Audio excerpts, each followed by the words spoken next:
এই বাংলাদেশ পরিচালনার জন্য ইউনো থেকে শুরু করে সকল বিসিএস পর্যায়ে আমাদের অবস্থান, বাংলাদেশের বিভিন্ন যে নিরাপত্তার জায়গা আছে সেগুলোতে আমাদের অংশগ্রহণ থেকে শুরু করে দেশ পরিচালনার মতো যোগ্য নেতৃত্ব আমাদের মধ্য থেকে গড়ে উঠতে হবে। এই জন্য আমাদেরকে সেইভাবে নিজেদেরকে তৈরি করতে হবে। আর পাশাপাশি আমরা আমাদের প্রচারণার কাজটি তোমরা ইতিমধ্যে জেনেছো, আগামী নির্বাচন বাংলাদেশের জন্য একটি টার্নিং পয়েন্ট। এই টার্নিং পয়েন্টে আমরা বিগত সময়ে জুলাইয়ের আগ পর্যন্ত বাংলাদেশের সবচেয়ে নির্যাতিত নিপীড়িত দল হওয়ার পরেও এই জুলাইয়ের পর থেকে আমাদের সকল গঠনমূলক কাজের মাধ্যমে এই বাংলাদেশের মানুষের কাছে আস্থার প্রতীকে পরিণত হয়েছে বাংলাদেশ জামাত ইসলামী।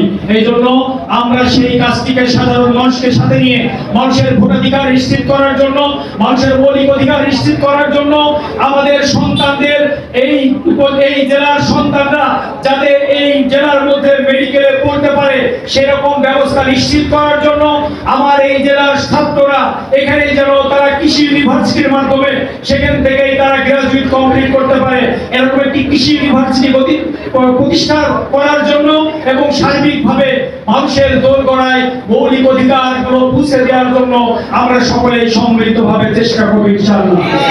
আমরা যারা মোবাইল ব্যবহার করি তাদের প্রতি আহ্বান, এই মোবাইলটাকে শুধুমাত্র আমাদের সময় কাটানোর জন্যই আমরা ব্যয় করব না। এটা আমাদের জন্য প্রযুক্তির যেমন ভালো দিক আছে আবার খারাপ দিকও আছে।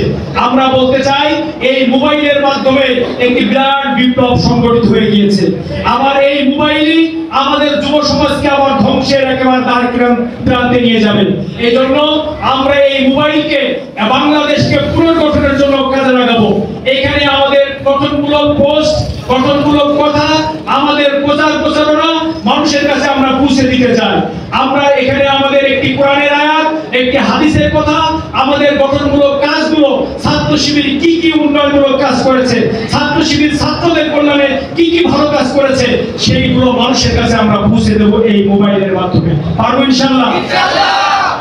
প্রিয় ভাইরা, আগামীর বাংলাদেশ হবে ইসলামের বাংলাদেশ, আগামীর বাংলাদেশ হবে কোরআনের বাংলাদেশ, আগামীর বাংলাদেশ হবে সৎ যোগ্য নেতৃত্বের বাংলাদেশ, আগামীর বাংলাদেশ হবে একটি দুর্নীতি মুক্ত বাংলাদেশ, আগামীর বাংলাদেশ হবে একটি চাঁদাবাজ মুক্ত বাংলাদেশ, আগামীর বাংলাদেশ হবে একটি ন্যায় এবং ইনসাফের বাংলাদেশ, আগামীর বাংলাদেশ হবে আমাদের বেকার যুবকের কর্মসংস্থান তৈরির একমাত্র প্রতিষ্ঠান হিসেবে বাংলাদেশ ভূমিকা পালন করবে।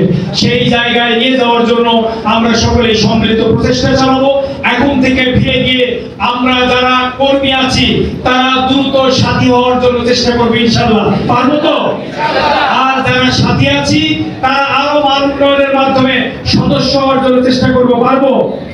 আমরা আমাদের প্রত্যেকটা ইউনিয়নে, প্রত্যেকটা জায়গায় আমরা আমাদের কাজকে বিস্তৃত করতে চাই। পারা যাবে ইনশাআল্লাহ?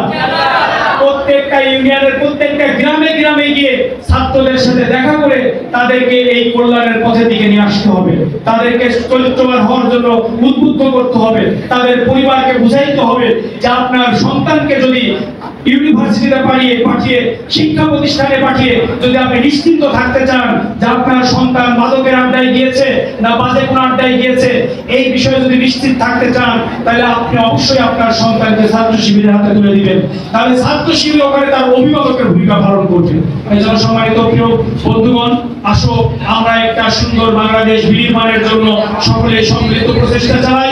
আমরা খুব স্পষ্ট করে বলে দিতে চাই, আমাদের দুনিয়ায় সফলতায় আমাদের মুখ্য উদ্দেশ্য নয়, বরঞ্চ মানুষকে কল্যাণ সাধনের মাধ্যমে, একটি কল্যাণ রাষ্ট্র প্রতিষ্ঠার মাধ্যমে, মানুষের প্রতি ন্যায় এবং ইনসাফ প্রতিষ্ঠার মাধ্যমে আখিরাতের চূড়ান্ত মুক্তি পাওয়াই হচ্ছে আমাদের একমাত্র লক্ষ্য এবং উদ্দেশ্য।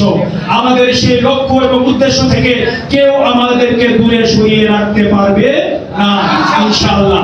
সকলের সেই সুন্দর গোল অর্জনের জন্য প্রত্যয় বৃত্ত কাফেলার সাথে আরো সক্রিয় হওয়ার আহ্বান জানিয়ে সবার আগামীর সুন্দর